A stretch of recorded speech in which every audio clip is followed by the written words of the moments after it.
People, Deluded, I'm back again. Now, I'm pretty sure, although I haven't seen anything official on Arsenal's website, but Mkhitaryan's been tweeting from his own page, and a number of outlets are reporting that Mkhitaryan has cancelled his contract at Arsenal, agreed a loan extension to see out the end of this campaign in Italy, and actually will stay on loan there next season. Again, he'll be a free agent, so I don't know if that will, you know, make him a permanent sort of thing. It's a bit of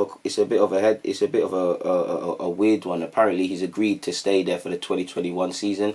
For Arsenal, that's fantastic news, man. I mean, between hearing Saka might sign a new deal or he's close, and this is fantastic. First and foremost, we've got 180k or so off the wage books. You know, we might not have got a wage fee, but what are we saving? Probably something like 10-11 million with Mkhitaryan's salary. That can be put to do other things. And I mean, if you can get Ozil off the wage books, and, you know, El Nene and all the players in and around the team that aren't good enough, you know, you can put the club in a better position financially. For Mkhitaryan, obviously he's happy in Roma, he's playing, the management like him, you know, what more can you ask for? You know, he deserves some happiness. Didn't work out for him at Arsenal, simply put, people. But apparently Di Marzio is saying on the 31st of August, Mkhitaryan will terminate his contract with Arsenal that he had until 2021, and then simultaneously sign a one-year contract to be released with Roma.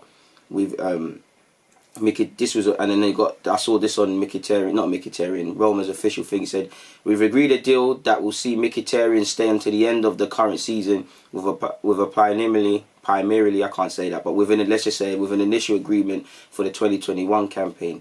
And then I saw something online and said Arsenal won't receive a fee for Mkhitaryan, which probably we just wanted him to leave either way. So again, we won't receive a fee. Did we have to buy out his contract? Did Mino, Rinola and Mkhitaryan come to an agreement over that and able to get Arsenal to forego it? Potentially, the sneaky one in me would say, you know what, Arsenal, Mkhitaryan and Mino, they might have cancelled their contract at Arsenal because technically he'd be a free transfer, and you know that's a bigger potential wage carrot for Mkhitaryan, and probably bigger compensation that could potentially be earned, or a bigger fee for Mino Rinola if you know they've managed to get a player out of a year contract early, and Roma won't have to pay a fee. So naturally that could be more wages for Mkhitaryan at this time in his career, and a better commission for Mino Rinola, because there was many talks. There was talks of, you know, doing what they've allegedly done. There was talks of Mkhitaryan signing a new deal and then an obligation to buy, free transfer, swap talks with Justin Kluivert. There was a bag of things, people. But apparently we will save £11 million from Mkhitaryan's departure, people. He won't be owed the £2.5 million, the fourth and final part of his loyalty reward.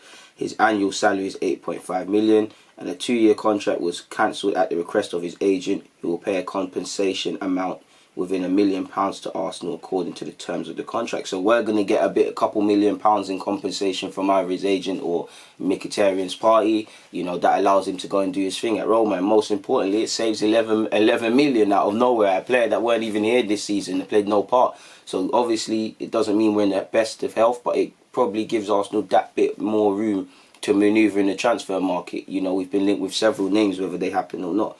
We won't receive a transfer fee, which some people would say if we're really cash strapped, we could afford, we could really do with a 10 million or so that Mkhitaryan could have. And I agree, but for me, it's equally as important to just get Mkhitaryan off the wage books. And as much as I love Ozil, the same for Ozil, because he's not playing, you know, if he can come to an agreement, termination of his contract or leave for free, then that's all good. Now, I'm not, you know, I don't want to talk about Ozil and stuff like that. But I don't think that's going to happen, because Ozil has a willingness to stay at Arsenal, and his agent is no pushover. So we'll have to see. I'm not saying that Mkhitaryan's agent's a pushover. Apparently Roma were hoping to convince Arsenal of a Mkhitaryan plus cash deal. Now the Armenians essentially terminated his deal a year early with Arsenal, while Roma surely pay Rinola a hefty commission. So we'll see what happens in that regards, people. But you know, now he's off the wage books. That gives us